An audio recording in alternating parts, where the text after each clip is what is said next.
Alright guys, welcome back to another Opera Omnia video where we're gonna take a look at the translations for the OPOPEX that was released earlier tonight, and we also got the infiltration report with upcoming reworks that is happening in DFFOO for the month of April. So thank you so much for being patient, and as always, if you guys do enjoy the video, consider liking the video and subscribing for future Opera Omnia content, and do let me know what you guys think about what we are about to look over.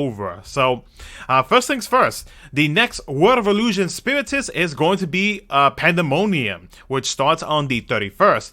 The boss is called the Ancient Guard with 2 Gaia Force, which is those balls that you see right there on the screen. Now, the FR gauge effect for them, they reduce melee brave attacks and other stuff. The FR time effect recovers brave after enemy's turn. And then the FR weakness is when dealing magic brave damage and launching target, meaning Sid Reigns. Now, Sid Reigns, he will be getting his FR weapon, a BT weapon, and a rework. The characters that are going to be synergy for this event will be Sid Reigns, Layla, Emperor, Zande, Poem, and Lulu, and these 6 characters will be getting FR boards. Let me see if I can make this a little bit bigger. There we go. So his FR weapon, Raging Librion, hopefully I pronounced that right. His FR partner is Vayne. He moves allies' turn to after his turn. It's an AoE magic brave attack plus an AoE HP attack that launches the target and grants brave to the party except for himself based on the total dealt HP damage. The FR time effect for the party: after launching a target on turn passes, HP damage bonus up, and after chasing basically the whole the chase sequence, you get an increase in HP damage, meaning that that pretty much as long as more than one character is able to participate in the chase sequence, then it'll increase. Now this only counts once per chase. Max 3 HP damage increases with Reigns at the end. Now his BT, a soul that defies fate, is an AoE magic brave attack plus an AoE HP attack. The BT effect, Impact Strike Plus, turns into Serpheric Charge, which is, from what I have read via the translations, basically the follow-up that he does whenever he launches a character. It gets 7 HP dumps while his BT effect is active, and this is based off of translations that has already been posted from the Cydia database. So yeah, 7 HP dumps is stupid. So it's crazy. So Sid Reigns is going to be dealing a whole crap ton more of launch damage while he is in the air. Now he's also going to be providing the party with brave gain up, brave damage up, and HP damage up, and it further increases during the chase. So that's one thing to note on that.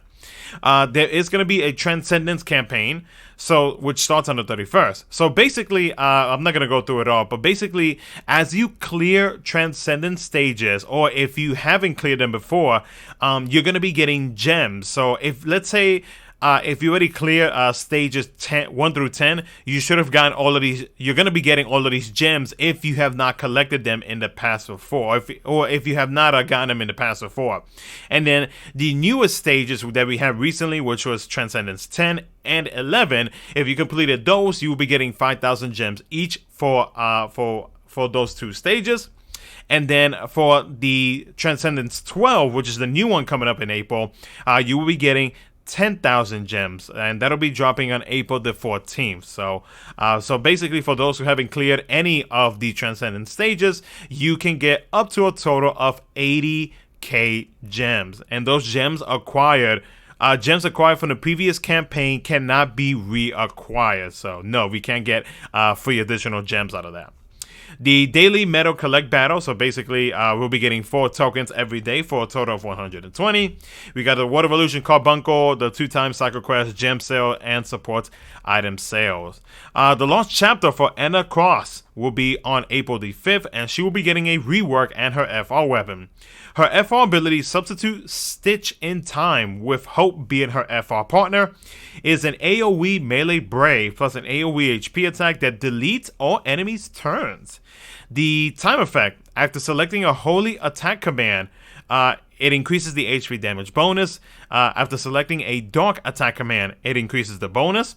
And then when held brave exceeds max brave or the orange colored brave and dealing HP attacks on turn, HP damage bonus. So basically, like, there are certain characters where they retain their brave, but at the same time they are dealing HP damage onto the enemy, and so their brave never drops. So characters like that will be able to increase this and across this FR gauge. Next up is the Lilith, which will be dropping on April the 8th.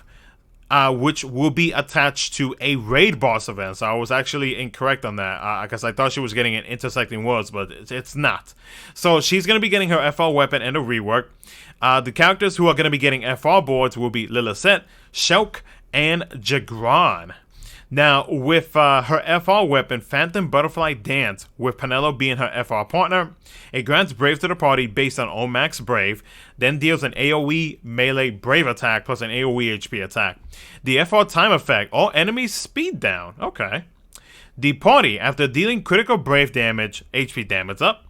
After selecting attack commands on turn passes, after selecting attack commands. So, just anything in general? Question mark? Based on... Oh. So, after selecting attack commands, the HP damage bonus increases based on the number of debuffs that the target has. Oh, okay. Oh, well, that's easy. That's really easy. Okay. And then it also provides the party with Brave gain up. And then the next OPOP will be in the middle of April the middle of April. So, very interesting. I am most curious to see what they're going to do with Anna Cross, but I'm definitely excited for Sid Reigns. 100% I will be pulling for his FR and his BT weapon, because I can only imagine, especially with him being attached to a Spiritist event, how busted he is going to be. But we'll see what happens. Now let's move on to what happened with the in-game notice, now that we know what's coming up with Reworks and whatnot. So, with Transcendence Stage 12, there will be a free multi with 2 banners attached to that. There will be a story support campaign, which starts in the middle of April. So, basically, Act 3, Chapter 11, which will be our next chapter, will be our last chapter for Act 3. So I assume that we're going to be moving into Act 4 after we are done with Chapter 11. But that will be added towards the end of April. Missions based on how many main story cleared will be added. So for those who started playing JP or have been playing JP, as long as you completed story, you're going to be getting, whatever rewards you get out of completing said missions. Now, when it comes to events and reworks, so Maria, she's going to be getting her intersecting wills. And then when it comes to rework, on the 31st, Xande and Sid Reigns will be getting a rework. April the 5th, Anna Cross. April the 8th, Lilith. On the 14th, there will be a new BT, with Guy and Fang getting a rework. On the 19th, Maria and Theodore will be getting a rework. And then finally, on the 22nd, Yuna will be getting a rework. So very exciting on that. When it comes to the Crystal Level 100 Awakenings, they are still preparing. So, we still have to wait a little bit longer to see what they're going to be doing with the Crystal Level 100s. Now, related to the FRs. Now, a while back ago, I think it was in an in-game notice or it was during an OPOP. I'm not sure which one.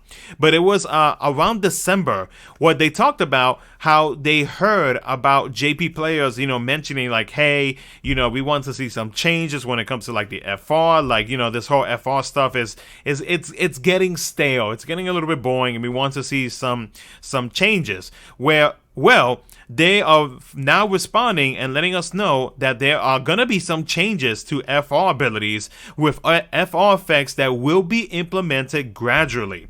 The FR boards will be added at the end of June of 2022. With FR boards, FR abilities will be easier to use with the FR effect improvement. So I am going to assume that with the I guess the FR boards that we currently have in JP right now, because I call them FR boards because they are very similar to what the character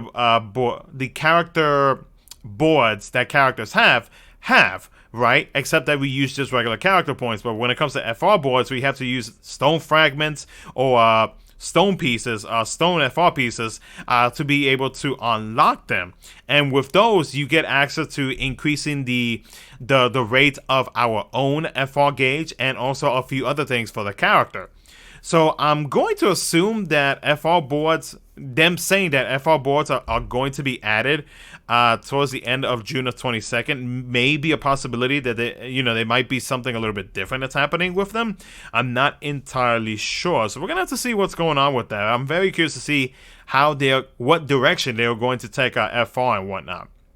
But yeah, next up will be presents. So basically, like the whole like OP gifts and whatnot. So we're gonna be getting 7,000 gems, 20 tickets, 20 power stones, and then 5 armor tokens.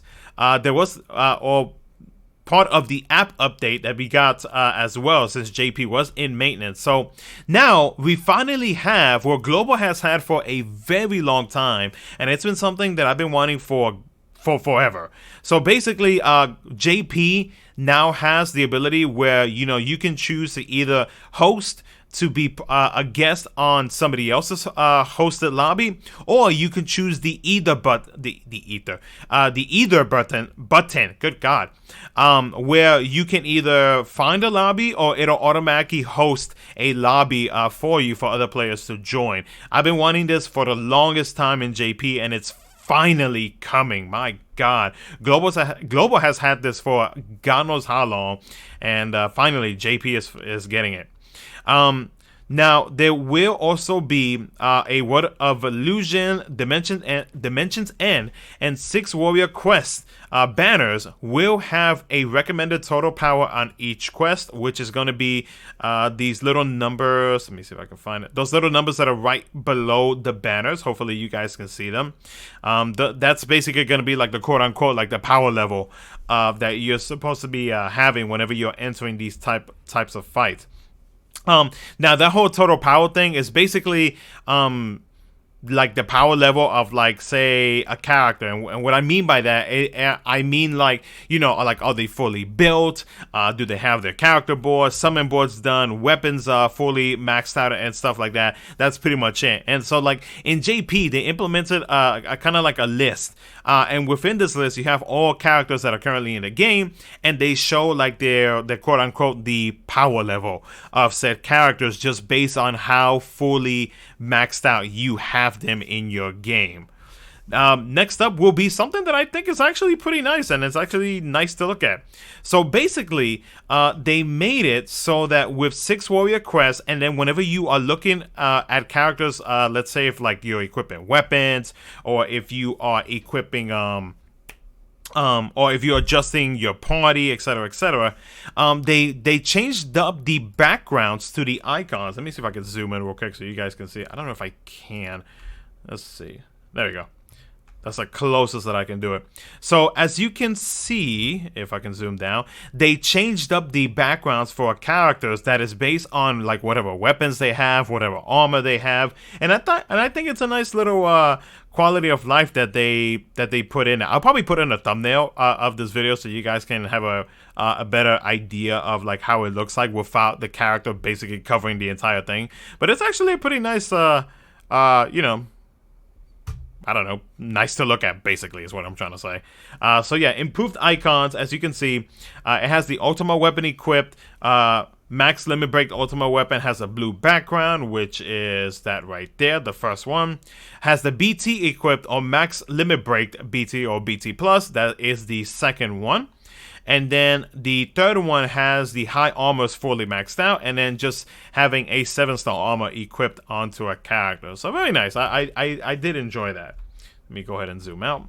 Next thing will be related to the doja. So on the detail screen, passives can now be acquired from the respective artifacts button added, which you can see right there. So that way you don't have to, if I'm not mistaken, you don't have to jump into like different screens. You can actually just do it right there and then. The command description in the battle has been extended, so basically it's more detailed. And then the category, when it comes to the categories that we have in JP, they added additional things, like additional characteristics, so like recovery, attack, etc., etc. So it makes it a little bit easier, especially for newer players, when you are trying to find out like specific things on a character. If you're searching a character that heals or that increases attack, etc., etc., they added more options to that. And that's pretty much it, guys. That's pretty much it for what we got with the in-game notice and with OPOP. So let me know what you guys think down in the comment section below. Let me know what you guys are excited about when it comes to the reworks that we are getting in JP. And that's gonna be it. Also, hopefully you guys enjoyed the video. Take care. I'll catch you guys in the next one.